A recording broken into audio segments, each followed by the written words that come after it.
Hey everyone, just back again with another segment, I would call it. It's not an episode, it's just a little thing I'm doing just to kind of have some fun. So, as we went through all of the boring and cars I've hated that I've owned, finally we're going to get to something that I had a bit of a soft spot for.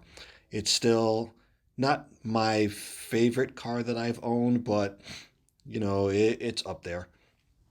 It is really, really cool car to own, especially if you're just trying to start off getting into the whole car culture thing and you're trying to learn and you just, starting off as a basic and trying to develop a passion for it. And, you can't really go wrong with a Honda. I mean, it's an Acura, but, you know what I mean. So this is going to be my 2004 Acura RSX base. Yes, it's not a Type S. I did not know much about Acuras and Hondas at the time when I bought it. So, I just bought it and I was like, all right, it's a cool looking car. Um, and I'll just go from there. I mean, I'm more naturally more of a Nissan guy than I am a Honda guy, but you know, I just was not able to get my hands on like say a 350Z or something like that at the time. For the simple fact is that during this time when I graduated in from college in 2007, the 350Z just dropped in 2003, I think it was, or 2004. So finding a used 350Z, you're talking about mid to upper 20s used. So that was way out of my budget. So I didn't get one of those. So I ended up looking around and I finally found a car that I thought was cool that I liked. It was a I remember it was a black on black Acura TSX. It was an '03, I think it was, and had a manual transmission. And I was like, the car is gorgeous. I like the way it looks. It has some tuning potential because it's a Honda. And I was like, all right, bet I'm gonna go get it. So on the weekend, I go to look at the car with my dad, and it's sold. And I was like, shit. All right. Well, what else you got? Because I need a car because I got to start going to work soon. And he says, well, we have an RSX. And I was like, all right, cool. I know what an RSX is. Let me go look at it. So I went over, I saw it. It was like a desert silver metallic, I think the color was. It was kind of like a metallic tannish, beigeish color a little bit. You can look it up and you'll see what I'm talking about.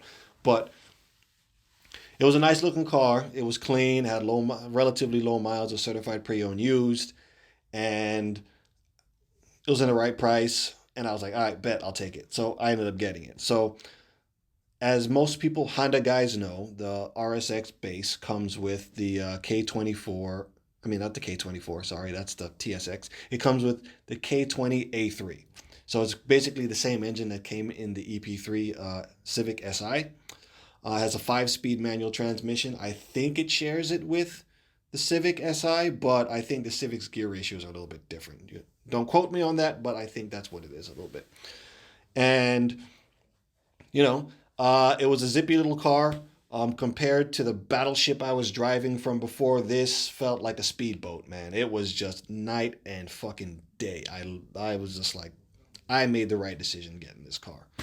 So yeah, I paid the money and got the car, and then I started doing research into it, and then I found out there was something called the Type S, and I was just like, well, damn, I got, I kind of got the foo-foo model, but whatever, you deal with the cards, you play with the cards you dealt with, right? So now I was, and I still am to this day, a bit of a tuner. So I go and I start looking at parts and all this kind of stuff, and what can I put on it, and then I learned pretty much that Hondas are Legos for the most part. Almost everything is interchangeable with everything else. And for those of you guys who grew up in the Newark, New Jersey area, everybody knows somebody who had their Civic or their Integra borrowed and then never returned with the things that it was borrowed with. Not uncommon to see a shell of an EK or an EG 4 door, 2 door Integra sitting on some street on milk crates. I mean, it was savage, man. I mean, some people just, oof, I felt for them, man. That was rough. But, you know, it's a gift and a curse, pretty much. But I digress. So, first thing I bought for the car was a short ram intake. I don't remember the brand, but I put it on there, and it didn't really do much as far as performance was concerned. It made it sound a little bit better at the higher RPMs, which was cool. But eventually, I saw the light, and I got myself a cold air intake. The one it was a little bit more difficult to install, obviously, because it routes down through where the bumper is near the front wheel well. So that was a welcome upgrade. I was happy I did that. And then I also went to from the stock plastic dual stage intake manifold, and I bought myself a used Type S manifold.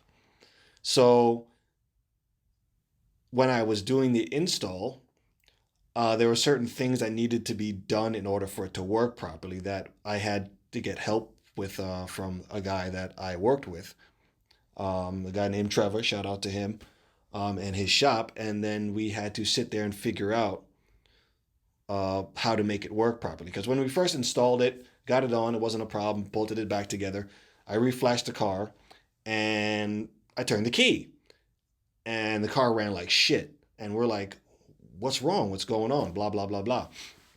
Hook up the scan tool, and the MAF sensor's not reading. So we pull off we check the MAF sensor to make sure it's working, and it is. And then we pull off the throttle body, and it turns out that on the base throttle body, there's a channel along with a channel on the intake manifold that allows air to be read by the mass airflow sensor. The Type S doesn't have that. The Type S intake manifold doesn't have that. So we T-handled, we used it like a T connector and just kind of jimmy rigged it a little bit in order to get the car to run so I could drive it. So what ended up happening is you start the car, it sounded like a diesel dump truck for about 20, 30 seconds. And then eventually the MAF sensor read the vacuum, the vacuum inside of the intake manifold and all that other happy horse shit. And then it worked okay. So you could drive it. So we ended up bringing the car, I ended up bringing the car back again. And we ended up having to use a small like Dremel or file tool and file down the throttle body so that the air could reach the MAF sensor, and then the car would run properly. So that was how we went around that particular situation. And then I ended up also with various exhaust and header combinations. So I first started off, I got a shorty header with a catless test pipe. That was, it worked okay. But eventually my test pipe, it developed a hole, I think it was. And through that, I was like, I'm not going to put another test pipe on it. I'm just going to spend the money. And I got myself a race header. So put the race header on the car, and I was completely happy with that. Now for my exhaust setups, I had a couple of different things going on. At first, I had just the regular factory exhaust. And then I went to, one of them shitty fart canister exhausts. I forgot where I bought it from, but it was a piece of junk. I mean, I was broke at the time, and then, just kind of making do with what I had. So I got that, and I kept it on for maybe 6, 7 months before I pulled it off. I was like, this thing sounds like shit. I can't take it anymore. And then I bought myself a used Type S exhaust. Now, the used Type S exhaust is a bit wider. It has a better muffler than the base did, but it doesn't exactly fit. So I had to take it to an exhaust shop where they cut it and welded it to fit on the base header that I had. So I had that on there for a little while, and it was okay, but I didn't really, it wasn't there yet, you know. So then after that, I took the muffler off of the Type S exhaust and I put on a flat black vibrant exhaust, vibrant muffler. That sounded a little bit better, but it still wasn't quite there yet with the tone I wanted. So what I ended up doing after I started working again is I ended up getting myself a NVIDIA Q300, and along with the race header, it was music. I loved it, and that's the exhaust I eventually ended up keeping on the car. As far as tuning goes, I went with K Pro. You know, can't go wrong with K Pro. And I got the car tuned at Xenocron Tuning Solutions in upstate New York. It's in the damn bush somewhere. You can look them up. The guys there, they do good work. I had my car on the dyno. And yeah, I ended up putting, I think it was 168, 169, something like that, close to 170 on the dyno, and that made a world of difference as far as how the car felt when I was driving it. Because as you know, the car has from the factory at the crank it has 160, so that probably translates to around mid 130s, low 130s at the wheel. And now to get higher wheel horsepower than what it had at the crank when I first bought it, significant jump. So it was, money well spent to say the least.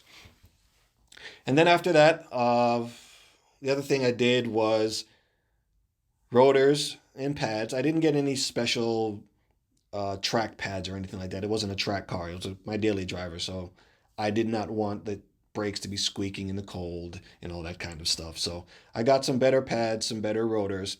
I got sway bars front and rear, Eibach. Also got some end links too for the bigger sway bars, and I got Eibach lowering springs, which dropped the car probably a little less than an inch. I didn't want the thing on the floor, but I did want it to have a bit more of an aggressive stance.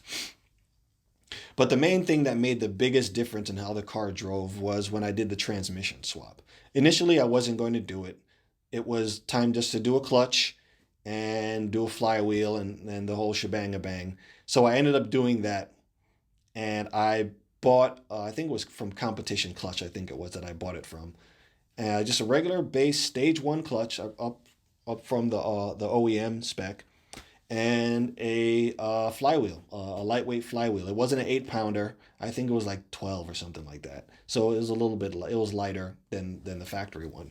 So pull the transmission out, get the clutch in, and put it in again, bolt it up, drive it around for a week, and then I hear a ping noise, and then the car doesn't go into gear anymore. And I'm like, holy crap, what's going on? So put it on a tow truck, get it towed back to the shop, and we pull down the transmission to see what happens. And what happened was there was I think it's called a throwout bearing for the clutch. One of the forks snapped off of it, and it was holding on for a little while, and it was bouncing around inside the transmission, and then eventually it just punched a hole in the transmission case. So the 5-speed was out the fucking window. And then I needed a new clutch. I needed a new transmission, and I'm sitting there shitting my drawers because I'm like, where the hell am I going to get all money for a new transmission? So my boy tells me, yo, just get a used one. And I was like, oh, okay, yeah, that makes sense. So I went, started looking around for a used transmission, and then I found a 5-speed, and then I did some research, and I was just like, wait a minute. I could put a 6-speed from a Type S on this thing. Only thing I got to do is change the clutch and change the change the clutch kit and change the flywheel, and it'll bolt right up, and I'll have a 6-speed manual transmission as opposed to the 5-speed that I had. And then if you know anything about the two different transmissions, 1 and 2 are pretty close on the Type S and the base. The biggest difference is between gears gear 3 and gear 4. So I don't know the exact calculations, but in the Type S, gears 3 and 4 are pretty much what gear 3 is on the 5-speed. So, a base will keep up with a Type S from launch and into second gear, kind of. The Type S will edge it out a little bit uh, on a car that I have, on the car with my mods. I'll keep up in first and second gear. Is that when I throw it into third, that's when the Type S just walks away from me. This is not a full bolt-on Type S, remind you. It's not, you know, fully tuned, full bolt-on, that kind of thing. It is a close to factory Type S. I'm not gonna. That's just what it was. So basically, what I ended up doing is I put the transmission in there, and then as long as the Type S was semi-factory, I could go door to door with them, which was an accomplishment, man. I mean, I know guys that have their bases go faster than Type S's because they do engine work and all that kind of stuff. But that wasn't what I was trying to do. I was trying to make the best car I could with what I had. So yeah, so I did that, and then yeah, man. After I did that, the car ran like a dream, man, and it was just like having a whole new car pretty much after I put that transmission in there, and it was just so much more fun to drive by having the shorter gears in it. But yeah, that's what I did as far as modifications go to it. And as far as the car's ownership, besides the things I broke, the car didn't give me any issue whatsoever, man. It was completely bulletproof. I love driving every second of it, man. I mean, that car took me to South Jersey. That car, Atlantic City. That car took me to Philadelphia. The car took me back and forth on trips to Boston. Yeah, man, it took me to Hartford multiple times. It was just a solid car, man. I don't have enough praise for it. It was a really, really cool car to own. But yeah, man, I can't heap enough praise on it. And also, it allowed me to meet quite a few different types of people. There was the main thing, kind of my interaction with different people I met was from the site clubrsx.com. And, they have it's a message board and stuff like that you just meet other guys who and girls who own the same car as you do. And I ended up joining up with and getting into the base forum where some guys, not all of them, but a lot of the people that to this day I have on various social media accounts, and I've met up with quite a few of them as well too. There's Lima. He's a Canadian guy. I haven't met him yet, but we have interactions on social media. He's cool as hell. My boy Rando. Rando ended up becoming a real cool friend. We used to hang out a lot, talk cars, and just drive around like lunatics. And then we even went to the Porsche experience down in Atlanta together. And if you have the ability to go do it, please do. It was amazing. The track time, the simulators that they have, the instructors, just an awesome, awesome day. And that's something that I will, that remember forever. I do plan to go back because I am making a little bit more money than I was before. So I can actually drive something a bit more powerful. I had a Boxster S, but I mean, that was more than enough car for me for my first time starting out. Um, there's also Steve, affectionately known as Brack Steve. You know, he's black, so yeah. um, he was a cool guy too. He was kind of a trailblazer as far as what can be done with the A3 platform. Yeah, he's just a wizard, an engine wizard, as I like to call him. He pushed his car to the limits. I don't know if he still has his car, but yeah, shout out to him as well. And then there's Cassie. I'm not exactly sure how to pronounce her name fully. Never met her, but interactions on social media again. We're all grown up and we're all old and shit now with kids and all that kind of stuff. I mean, this was almost Jesus, 15 years ago. Fuck, I'm old. um, uh, and there's also Kitty. She was cool as hell too. Never met her, but she was on there, just chopping it up with the rest of us, acting the fool pretty much. And then my boy Jerry, who we went to the same college, in Boston, and today he's kind of like my track day buddy. We haven't actually gone to a track day together. We plan to, but as far as just car talk and stuff like that, he's one of the main guys that I just we shoot messages back and forth on WhatsApp and stuff like that. He's a real cool dude.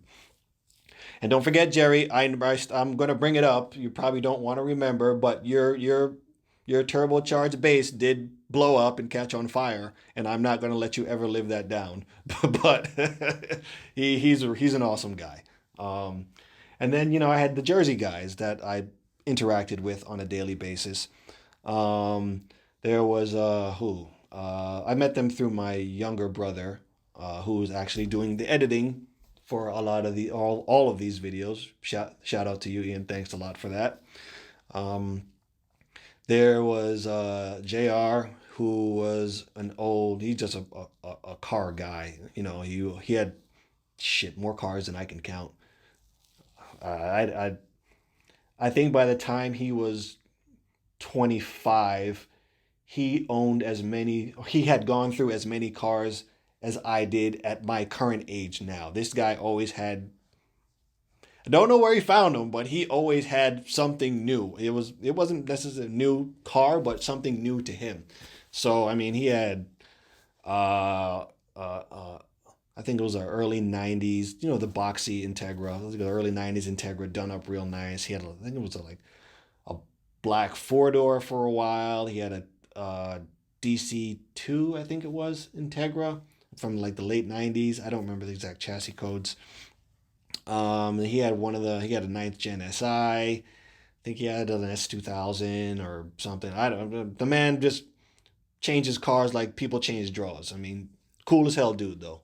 Shout out to him. I met the big homie Nigel. He had I think it was a B20 swap Civic Coupe.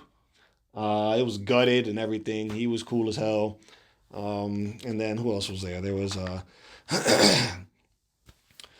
was there? There was Austin. He had a white Teggy for a while, and now I think he has an AE86, and he's a drift monkey now. So shout out to him as well. And then there was the big homie Sean, um, more affectionately known as Geronimo to everybody. He had one of the first WRXs. It was a Hawkeye that I got a close interaction with. Thing was fucking beautiful. I loved it. And he had a whole bunch of other cars. He was always been a motorsport guy, which was pretty cool. And then my other homie, Sashi, shout out to him. He had a Prelude. And then I think after the Prelude, he got a 8th Gen SI. So I'm not sure if he still has it or he moved on to other things. But all these guys I generally have on social media, whether Instagram or Facebook or whatever like that. And they're still into the whole car scene. But as you said, man, you get older and other things come up and priorities come up in your life. But you do what you can. And then I mean, these are the guys who I went to. If you're familiar with the Jersey area and Raceway Park and stuff like that, they have like Honda Day and Sport Impact Nights and all these kinds of stuff.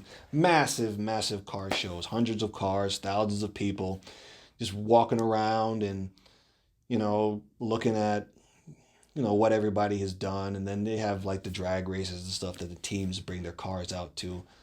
And they'll have heats and all that kind of stuff. I never really stayed too long. I mean, I went in there with the initial convoy, hung out with people, but I would stay for a couple hours. Get there probably around like 8, 9 o'clock. Sometimes when you went to Honda Day, you had to get there at like the crack of dawn, dude, because I mean that line would be not even wrapped around the block. It would literally be like down out the gate, down the street, onto the main road, trying to get in. So the earlier you got there, the better. But yeah, we would stay there and hang out there hours, man. And then you watch the races or you sit around and sometimes you have like food and all that kind of stuff, and you just chill and just see what everybody else has, and you just enjoy the atmosphere and stuff like that. People would be playing music. I remember one time they had these guys. I think it was like a Honda Odyssey. I'm pretty sure it had New York plates on it. 'Cause they were Dominicans, and you know, they rolled up, and I'm not sure if they were from Newark or well, I said New York plates. I'm not sure if they're from the Bronx or Brooklyn or Washington Heights or whatever it is like that. But they opened up the back of this Odyssey, man, and it was speakers for days, dude. And they parked right across from us and just turned these fucking things on, and I shit you not, you couldn't hear anything. Somebody could be like talking in your ear, and they would have to shout, and then you would barely hear them. I'm surprised they didn't go fucking deaf. It was insane. But then, they had a whole bunch of different cars, whether they be Hondas or Acuras or, sometimes you would see the odd other car like a WRX or something like that. But even at Honda Day, but it was always a good time hanging out with them. And then you always had the weekly meetups at little places, whether it be at what was one of the places? I think 440 Route 440 was one of the places. Like a parking lot, and people would just go and hang out there. And the cops would come in and shut it down because people being stupid, doing burnouts and all that kind of dumb shit. So naturally, the cops are gonna come in and fuck all that up. Um, Trying to remember what other places there were. There was Avenue P, and then there was, people shutting down uh, various points of 1 and 9 to do races and all that kind of stuff on the street. But it's common knowledge over there. I'm just kind of going off on a tangent, but it was kind of an eye-opening experience as far as getting into that life. You know what I'm saying? But then eventually you get older and you buy another car, and then you move on to another stage. You know what I'm saying? But this was kind of my entry to it in my early to mid 20s, that I got exposed to this kind of stuff, and I was happy about it. It was a good time. Uh, I'm sure there's more stories, and there's more stuff that I'm forgetting, and there's people I'm probably forgetting. I'm sorry. I'm old. My memory's not as good as it used to be. Um, but yeah, eventually I gave the car to my youngest brother, who is actually doing the editing. Again, thank you so much for helping out on this. He kept the car for probably his college years, for probably about 2 years, I think, maybe 2, 3 years. And so the car was there whenever I went home, because I mean, I'm a nomad. I've lived in, I think, four different states now, 4 different states in 5 or 6 different cities. So I moved all over the place in my adult life. So yeah, it stayed in the family for probably another 2, 3 years. And every time I got back, I get to drive it, which was kind of cool. It kind of brought back a little bit of nostalgia. You know what I mean? I mean, it was dirt slow compared to some of the cars that I've owned, but yeah, it was still cool to drive it. And eventually, you take it out back and you shoot it, because it just gets to be more of a headache than a blessing. But I gave it to him, and he got rid of his old car, which was a Mark III 4-door Golf. Golf had a 2-point slow engine in it. But it was a decent little car. But man, if there's anybody who can take something simple and make it complicated, it's the damn Germans, man. That car was a nightmare to work on. It didn't break down a lot, but fixing it was dumb. So I could do a whole nightmare write up on the things that we had to do in order to get the car, do basic stuff on the car. But that's again another video. I'm not going to get too deeply into that. But generally speaking, man, the car was bulletproof unless I broke it by doing something to it. It didn't put a foot wrong. It always got me out to where I needed to go, and always got me back home. And then in the process of going and coming, it was fun, if anything else. It was It was one of the reasons why, to this day, pretty much every car that I've owned after I had that RSX, every car I've owned aside from one has been a manual transmission. It just got me more engaged in the driving experience, and it made me love it, and it made me want to get in the car, and it made me want to get a fun car, and it made me want to get behind the wheel and just drive, man. I didn't see it as a chore, and I didn't see it as a necessity. I saw it as something that I I love to do.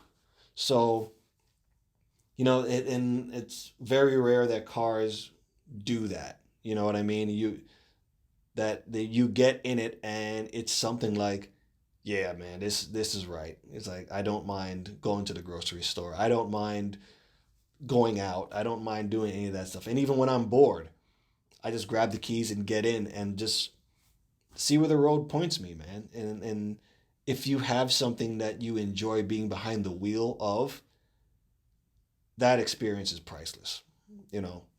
And I remember also too, there was a section of road. If anybody in the area, the South Orange area, between between Livingston and South Orange, when you're going up South Orange Avenue, obviously you have the S curves, and I don't know anybody who's a driver or fancies themselves a driver who did not try to fly through those S curves as fast as possible. Provided you're not supposed to, but you know, you take some liberties. And then also there's a strip of road that goes between Milburn, and it'll take you over to, is that Northfield? It might be Northfield. Over in West Orange. Is that West Orange? Yeah, I think it's West Orange. The strip of road between Milburn and West Orange. It's like a strip that goes right through the south, goes right through the reservation. I mean, it's no, canyon pass like in California, and it's no, European spaghetti road going down the side of a mountain or nothing like that. But there's a good amount of curves and dips and dives right through the like a tunnel of trees, pretty much. And on a nice spring or fall day or a summer day, you drop the windows and you can drive through there, and it is awesome, man. I mean, that was probably that was a little thing that I always drove to. And even if I didn't have to go that way, I went out of my way just to get on that road and drive on it. And having the right car makes things like that, even a simple trip, something fun. But yeah, that's my ranting for the day. Again, I will post it up after it gets all edited and all that fun stuff, and then we'll go from there. Another episode coming up. Well, another show or series or whatever the hell these things are called coming up. That one will be the next car I got after my Acura, which was my Mazda Speed 3. And yeah, that was a fun and aggravating experience all rolled into one. But I'll get into that deeper. So, everybody just enjoy yourselves. It's Friday today. And I need to figure out a schedule on how I'm going to release these. But I'll figure that out later. But yeah, take it easy. Enjoy your weekend. And stay safe. Peace.